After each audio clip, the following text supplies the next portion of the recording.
এক গ্রামে ছিল এক স্বঘোষিত পণ্ডিত। তিনি নিজেকে বিশাল জ্ঞানী ভাবতেন এবং সব বিষয়ে মতামত দিতে ভালোবাসতেন। গ্রামের সবাই তার অদ্ভুত যুক্তিগুলো শুনে মজা পেত। একদিন গ্রামের এক গরিব কৃষক পণ্ডিতের কাছে গিয়ে বলল, পণ্ডিত মশাই, আমার গরুটা পালাতে পালাতে পাশের গ্রামের এক লোকের গোয়ালে ঢুকে পড়েছে। এখন লোকটা বলছে গরুটা তার।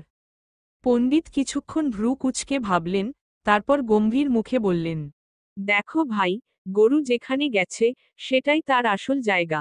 কারণ গরু কখনো ভুল করে না। তোমার গরু যদি অন্যের গোয়ালে গিয়ে থাকে, তাহলে নিশ্চিতভাবে গরুটার সেখানেই থাকার কথা। কৃষক হতভম্ব হয়ে বলল, কিন্তু পণ্ডিত মশাই, তাহলে যদি আপনার বাড়ির মুরগি আমার ঘরে এসে থাকে, তবে সেটাও কি আমার হয়ে গেল?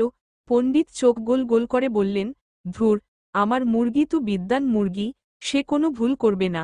কিন্তু তোমার গরু নিশ্চয়ই নির্বোধ, তাই ভুল করে অন্যের গোয়ালে ঢুকে পড়েছে। কৃষক আর গ্রামের লোকজন হেসে গড়াগড়ি খেতে লাগল, আর পণ্ডিত মুখ লাল করে বললেন, জ্ঞানীর কথা সাধারণ মানুষ বোঝে না, এটাই সমস্যা।